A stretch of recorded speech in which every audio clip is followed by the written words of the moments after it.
I'm Brian Sears, and this is your North Avenue Nation news for Tuesday, September 4th, 2012. With a new year beginning here at Iona, growth and development is often to be expected. This year marks the beginning of a new office, the Office of Institutional Effectiveness and Planning. The office, which was first announced by Dr. Nair at the Spring 2012 convocation last February, is designed to collect data from across the college and report it to state and federal governments, in addition to analyzing said data to help make more effective decisions here at Iona. Over the summer, the college announced that Dr. Joseph Wyckoff from Prairie State College has taken the position as director of this new office. I recently sat down with Dr. Wyckoff to get his thoughts on the goals of his office.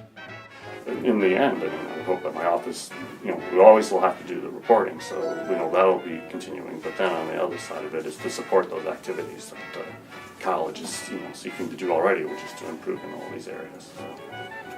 Things are starting to heat up in the race for the presidency as the Democratic National Convention looks to open this evening in Charlotte, North Carolina.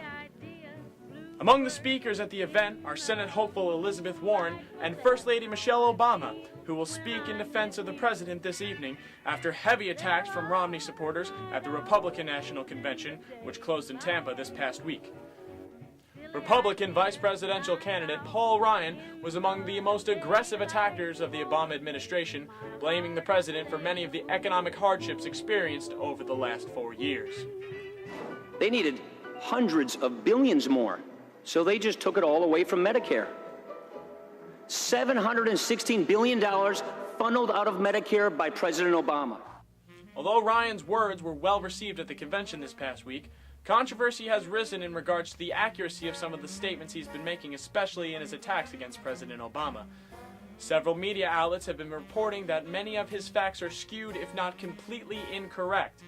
Even comedian Stephen Colbert is taking shots at the vice presidential candidate, as he did last week on the Colbert Report. May I remind everyone out there, this is the presidential race. And to win a race, sometimes you need to juice.